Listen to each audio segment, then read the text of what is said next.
文化在不同的人眼中可能是不同的风景。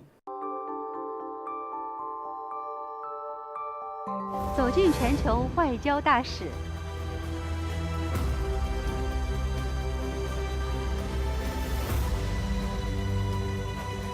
亲身体验各国的文化瑰宝。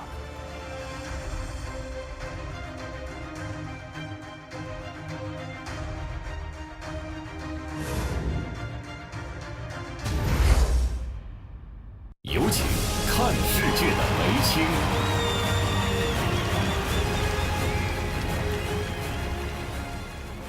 这一个神秘而古老的区域，也是世界上一片令人惊叹的区域。这里有超过700个岛屿，更是一个多元的文化共同体。无数次，我们从小说和电影中神行至此，被文字和画面中的椰树阳光或是真情异兽所吸引。这就是加勒比海。相传哥伦布第2次航行到加勒比海区域的时候，发现了一个岛。这一天正好是星期日，所以他决定用星期日来命名这个生气盎然的岛。在西班牙语中，星期天就是多米尼克。有请今天的文化推荐人。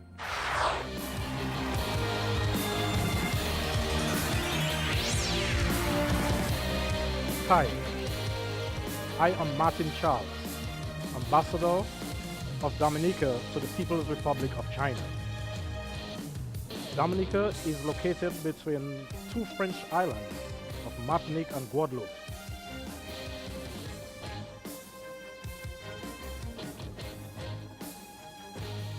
This is my country, the Commonwealth of Dominica.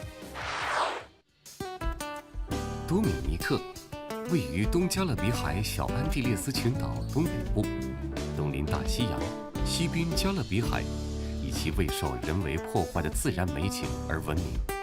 因此，岛上的7万多名居民称他们美丽的国家为自然之岛。今天，作为文化推荐人的大使先生会给我们讲述自然之岛上的哪些故事呢？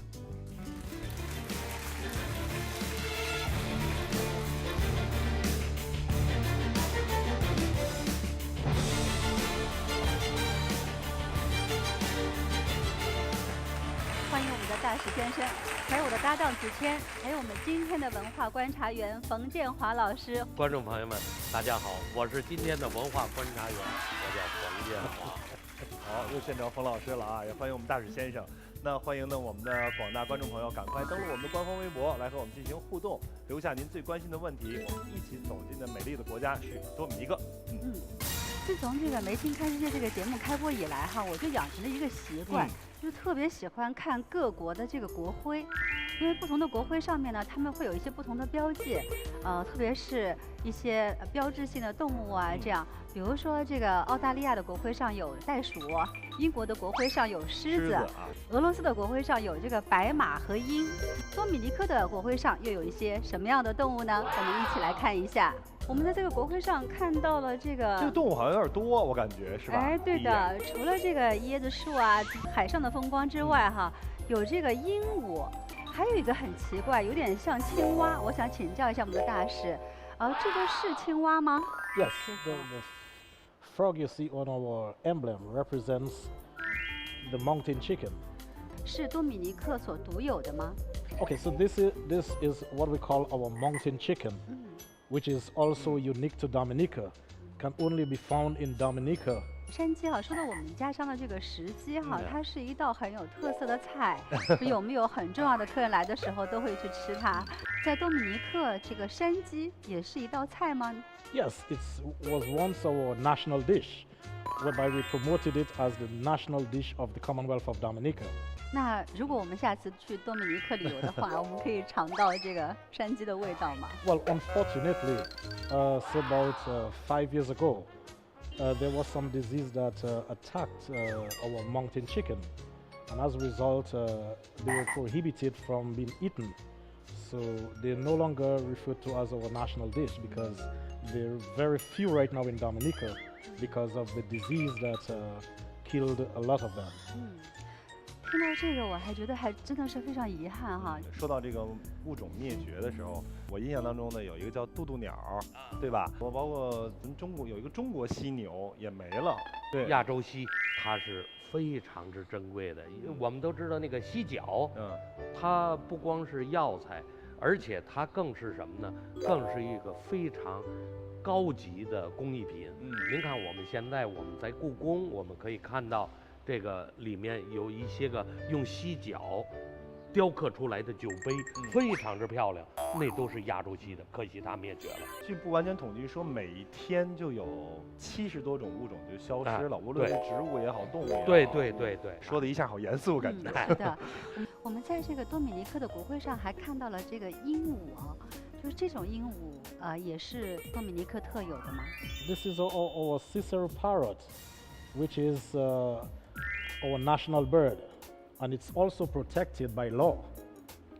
Hunting of our parrots is prohibited, and our parrots suffered tremendously after the passage of a major Category 5 Hurricane Maria that totally devastated Dominica in September last year.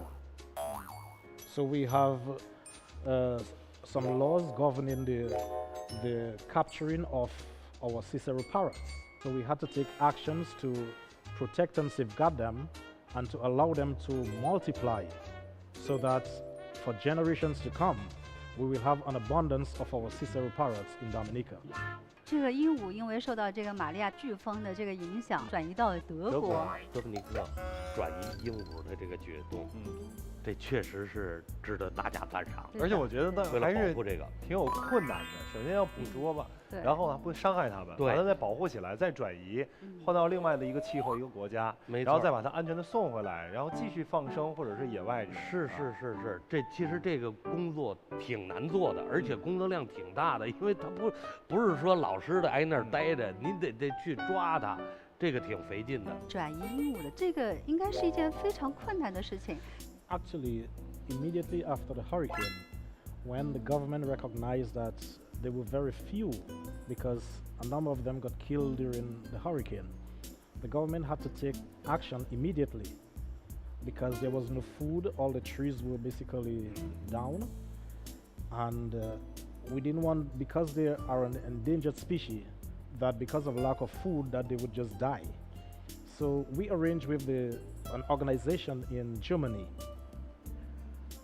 that they would accept these birds, and with the help of some of our locals who are in Germany right now, that they would help them to multiply, because this type of parrots are not very easy to reproduce when they are in captivity. So it requires a specialty sort of training to encourage them and know what to do to get them to reproduce. So we arranged with several countries that were involved in the transportation. This was not publicized because of the sensitivity of the transportation of our Cicero parrots.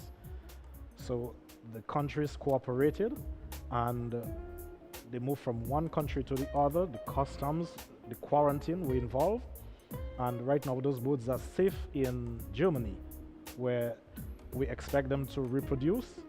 They still belong to the government of Dominica. So at some point in the future, when we are satisfied with the numbers, then they will be transported in a safe way and secure way back to Dominica. 怎么能够把这些鹦鹉给集结在一起？ But in terms of the gathering of the birds, after the typhoon or the hurricane, the birds were concentrated in an area because, as I said, the lack of trees for them to be able to be in their natural habitat. So because of the concentration, they were able to gather them in safely and then transport them to the various ports of entry and then to Germany, where they are taken care of right now. 那么当时在整个这个转移过程当中，耗费了大概是一个什么样的人力、物力、财力呢？ Well, as I indicated, we had the governments of the various countries involved. So they had organized the firm in Germany who undertook to to transport the birds free of charge. So we actually couldn't afford to transport the birds. So because of this friendly organization and other friendly governments, we were able to safely transport these birds. 我也想问一下子谦，你了解我们中国有多少这样的一些保护吗？前一阵我刚去了四川成都，然后呢，我还特意买了一张票去了这个大熊猫繁育基地，然后参观了一下。因为我是8月份去的，所以当时的温度比较高。它写着只要是在26度以上的时候，所有的熊猫宝宝，包括大熊猫，都是不出到户外的，它们都在室内进行保护。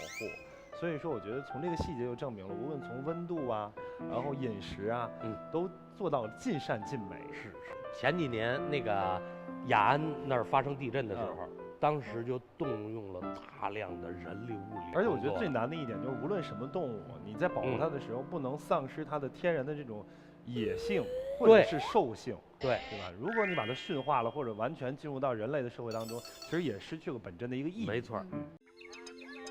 在多米尼克，大自然成为人们生活的一方乐土，也成为许多动植物的家园。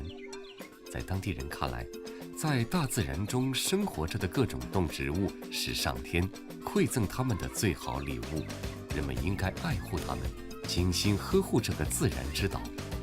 在呵护的同时，人们又是如何享用这个自然之岛的呢？咱们中国有句古话叫做靠山吃山，靠海吃海。对，我觉得多米尼克那是不是日常生活当中一日3餐都会有海鲜呢？ Yes, and this came from our ancestors, where Dominica was a country that depended heavily on fishing. In the 1900s up to today, we still depend on fishing. As you know, Dominica is part of the whaling country, where we believe in the natural use of our resources for our own human consumption. 说到这个多米尼克的饮食，除了海鲜之外，还有吃一些什么吗？ We have the chicken, not the mountain chicken, but the chicken. We also have the local animals that we raise for consumption. But on days like our independence celebrations, then we have our local foods which we got from our ancestors that we normally cook for visitors and for locals alike on days of our independence celebrations. As I said, the mountain chicken used to be our national dish, but right now we have what we call the kalalu dish, where we cook different leaves, dashing leaves and spinach, together with, say, smoked chicken or smoked fish, and we cook all of this together and offer it to our visitors and local residents during our observance of our independence celebrations. 你们所谓的传统饮食主要是指哪些菜？ In Dominica, we have what we call our broth, and that's where we use local foods that comes from the soil. Because in our emblem, you saw we have a coconut tree and a banana tree, which represents our agriculture and the fertile soil we have in Dominica. So we use a lot of the ground provisions like the dashing, the bananas, green bananas, the yams, the smoked chicken or fish on a Saturday in Dominica to actually make what we call this broth. So it's a household dish in Dominica, which citizens and foreigners enjoy every time they visit my country. 您能给我们推荐一道您认为最好吃的多米尼克的美食吗？ Yeah, I would like to recommend the kalalu dish and the broth. 我们很想学一学。 Yeah, you use for, say, the broth, the green banana. You put the dashing, yams or tanyas, okra, a hot pepper, garlic, onions, chive. Then, not forgetting the fish from the sea. The fresh fish from the sea is better than the river fish or freshwater fish. So often enough we use the fish from the sea instead of the freshwater fish. Will last longer whilst cooking on that broth. So then you put some salt, and this is what is considered to be the broth. Prefer when you try it that you call me on WeChat and say the broth is ready, and I will come for some. 哎，子谦啊，这道菜的这个食材还挺复杂的，咱们回去以后好好研究一下，然后下次我们也尝试做一做。说到美食啊，我相信冯建华老师是很有这个发言权的。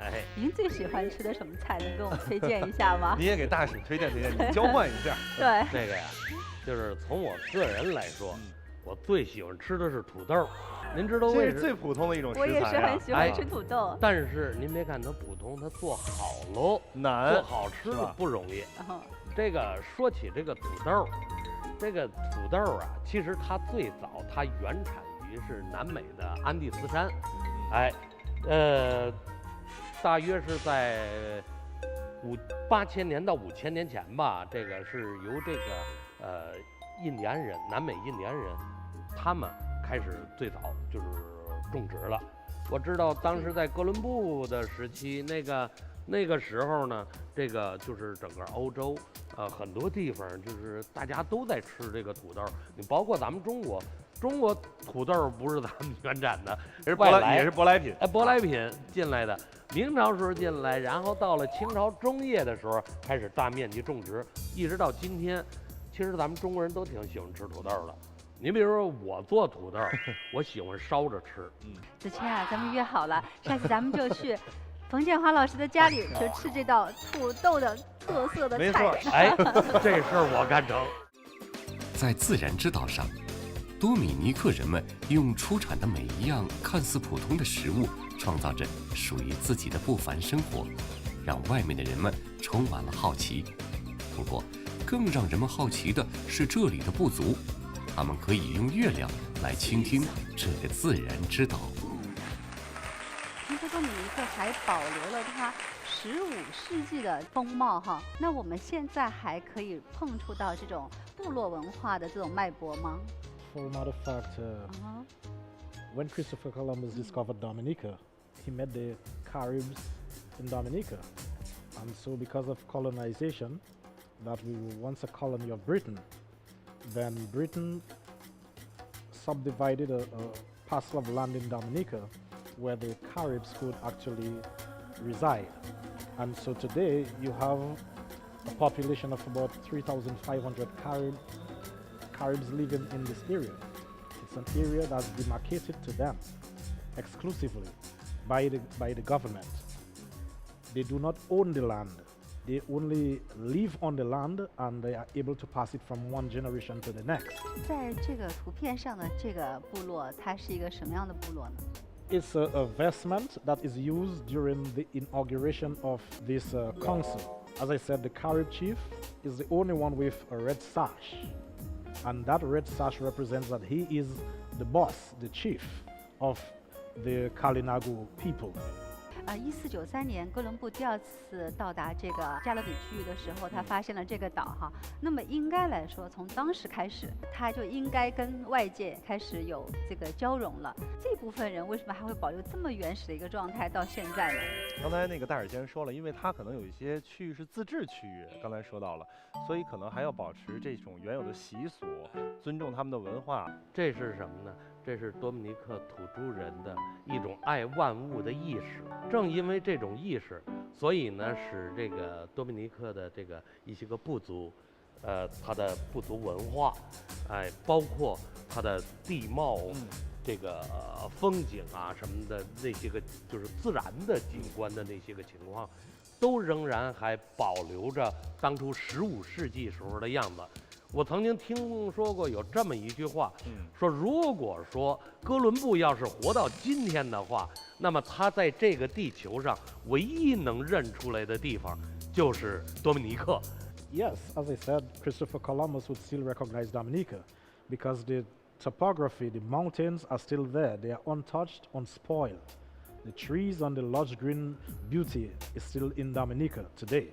从15世纪开始，一直还保留着这样一种生活方式啊。这样，您刚才说到这个绶带仪式啊，这些很传统的仪式保留下来。那么我很好奇，他们现在怎么去选他们的这个部落首领呢？ Dominica is a democratic place, and in a very similar way that we elect our central government, where the residents go to a special area and they vote on a ballot sheet for the person that they believe can serve the best interests of their community. And right there, they also decide who is the carried chief. 这个跟现在的社会里的这种选举方式还是没有脱节的，是根据这样的一个方式去进行下去。投票就是民主嘛，然后威望呢也代表其实这个人的人缘怎么样，对吧？其实世界上很多的这种就是部落里面就是选首领的这种方式啊，其实有好多都是相通的。你比如咱们这个蒙古族，他也是游牧民族嘛，他也是一个部落一个部落的。那么他选这个部落首领的时候，首先得看人品怎么样，然后再一个看他的能力，这是一个，还一个看他的武功，这摔跤，比试摔跤。其实这好像就跟每一个这个民族的特色是有关系的，他就擅长摔跤，或者是千百年来传下来的习俗。摔跤和骑马，对。还一个，蒙古族就是到今天都这个流传着这个习俗，就是什么呢？就是敬酒的这个文化。就是我们到蒙古人家里去做客，蒙古人敬酒，他是用哈达，拖着这个酒碗啊，客人在这儿坐着，他家里人端着这酒杯给您唱歌，我给您学两句啊。金杯斟满了香甜的美酒，塞东里塞东塞海，朋友们，让我们尽情干一杯，嗨，塞东里塞东塞。听了这个冯老师的这个，可以干杯了，可以干杯了。让我也想起在多米尼克的这个部族，他们的部落也会有这种歌声，延续了1000年的，是这样吗 Yes, they have quite a number of songs, but the one I can remember right now is to welcome persons to the Kalinago territory, which goes Mabrika, Mabrika, Mabrika, Mabrika, Mabrika, Mabrika. It's all I can remember. 不错不错，然后在我们的演播室就能够听到这个千年之声，两边已经开始对唱了。对，我们的访谈节目改对唱节目了。多米尼克人特别的心灵手巧，他们的手工艺品也是非常厉害的，听说还能手工制作船只呢。手工制作船只哈。我觉得这个现在都说这个手工活是最厉害的，也是现在人工最贵的嘛。你看现在我们这个好的车，它这个座椅有的是一些品牌它是手工缝制的，所以这手工制作船只是做什么样的船，我就特别好奇了。Well, first of all, there's a tree, a big tree, that they cut the tree and allow the wood, the logs, to dry for a certain period of time. And again, they look at the moon. And based on the size of the moon, then they cut the tree. Then they have the log of wood in some place where it would remain and dry. What they use to start cutting the tree, it could be stone, made out of stone, that they would carve a stone so sharp that it could actually start inserting a hole into the center of the tree, into the center of the log of wood, and thereafter they start shaping that log of wood in the form of a canoe, a boat. 这个手工制作船只应该还得看月相，这也挺高深的。In the Western Hemisphere, we have what we call the almanac. Based on the location of the moon, it's a good hunting day. It's a good day for planting, for agriculture. It's a good day for fishing, and you are guided by the moon. Because from our ancestors, they were always guided by the moon because there was no technology at the time. So they depended on the moon for navigation and so many other things. 咱们中国人过去啊，古代的时候啊，无论干什么，在干这之前，先要打卦，所谓叫占卜吧，占卜对吧？用一个乌龟的壳，里面放上6枚铜钱，然后哗啷哗啷一摇，歘撒开一看，决定今天我是出去耕地呢，我今天我还是出去摘水果呢。您说这个现在老的这种还是挂在墙上那种小日历，一页一页那上，还有就是宜什么忌什么，对吧？啊，那个呢就是什么呢？就是按照农历那么来的。实际上呢，它也是一种传统的一种老的文化体现。它有现代的一面，它也有它非常原始的一面，原生态的一面啊，这样子。然后他们的部落还保持了上千年的这样一种习俗，还真的是很特别。听了多米尼克这个自然之岛上人们呵护自然、享用自然、倾听自然的故事后，你是不是也有不少的问题要和大使探讨一番？快把你的问题发过来，大使马上给你解答。接下来我们看看今天我们的很多观众朋友提出的热点问题，来，请看大屏幕。第一个问题产生了：多米尼克有世界第2大的沸腾湖，它会有怎样的奇特景象？沸腾湖怎么样？就沸腾的那种湖吗？ No, well, there aren't any fishes in this boiling lake. For a matter of fact, the human beings can't enter into that lake because you will be cooked. It's the second largest boiling lake in the world, and it's a tourism attraction for us, where we, as I said, we use our natural resources for our own human consumption. But the boiling lake, it's a very picturesque sight, and many persons struggle to get there because the access to the boiling lake is not an easy task. But there are numerous persons, thousands that have visited the boiling lake, and they are enthralled by what they see because of nature at its best. 接下来我们看看第2个问题是什么啊？刚才这沸腾湖应该是难得一见的。是的。刚刚呢，大使先生介绍了多米尼克的一道独特美食，请介绍一个品尝这道正宗味道的地点。这应该是一个比较喜欢旅游的朋友问的啊。旅游攻略了。Well, there are several places in Dominica that are famous for cooking those 2 dishes which I mentioned. We talk of the Guyav restaurant, we talk of the Orchard restaurant, the Fort Young Hotel, the Old Stone Bar and Grill. So there are several places that you could go in Dominica. Dominica is not as big as China. So once you arrive in Dominica, you ask for these places and so many others, then you'll be ushered into these places very easily. 看看今天的第3个问题啊，多米尼克是世界上唯一一个能全年可以观赏到抹香鲸的国家。如何确保抹香鲸生存环境的安全？这是一个还挺宏观的问题。Well, you know, whale watching is one of our tourism attractions, and we have the facilities to go out at sea and locate the whales where they are, and the whales perform spectacular activities for the tourists and locals to see.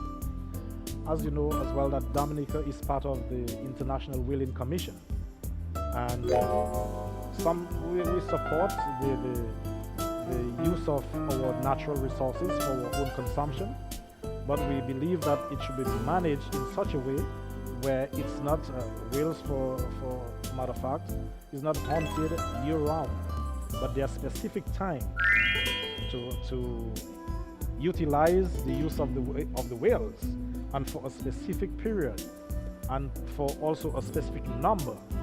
So we do not believe in the indiscriminate hunting of whales, but we believe that if it's done and it's managed, then we have no difficulties with this.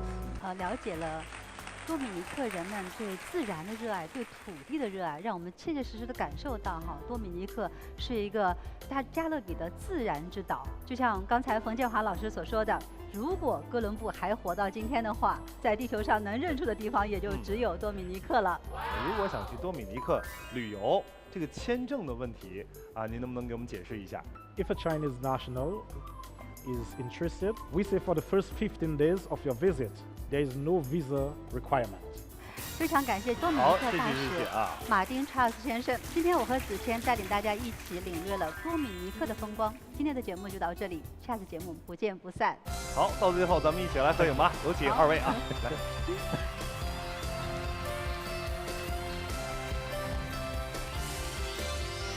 Dominica, 欢迎你。